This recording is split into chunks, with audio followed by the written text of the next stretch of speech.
Hello, and welcome to my Week 2 presentation on my chosen article, Coordinated Cellular Neighborhoods Orchestrate Antitumoral Immunity at the Colorectal Cancer Invasive Front.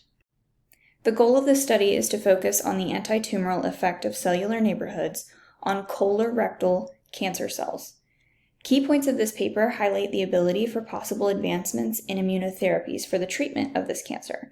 Those advancements are highly possible due to the discovery of cellular neighborhoods, which include the presence of macrophages and T cells, which prove to correlate positively with survival in high-risk patients.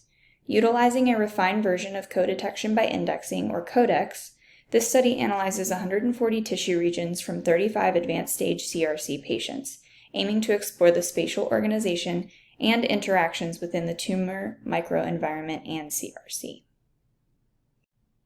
The methods of this study help to set the hypothesis up for success and further understanding on the correlation between cellular neighborhoods and their effect of colorectal cancer cells via spatial organization and interaction with the tumor microenvironment. By collecting 140 tissue region samples from 35 advanced stage cancer patients, researchers were able to use CODEX, or a co-detection by indexing imagery method, to discover cellular neighborhoods through 56 protein markers. Data processing and identification of cellular neighborhoods reveals spatial organization within the tumor microenvironment. The results of this study help to provide further concrete evidence of the immune effects of cellular neighborhoods and their components such as macrophages and T cells on advanced stage colorectal cancer cells, thus enhancing the success of the hypothesis of this study.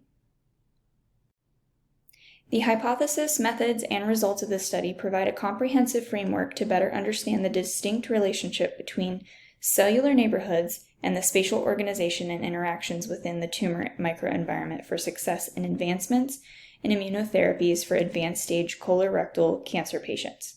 The strengths of this study highlight the ability to use refined imagery to determine which components of these cellular neighborhoods performed best and contribute directly to antitumoral immunity. Thank you.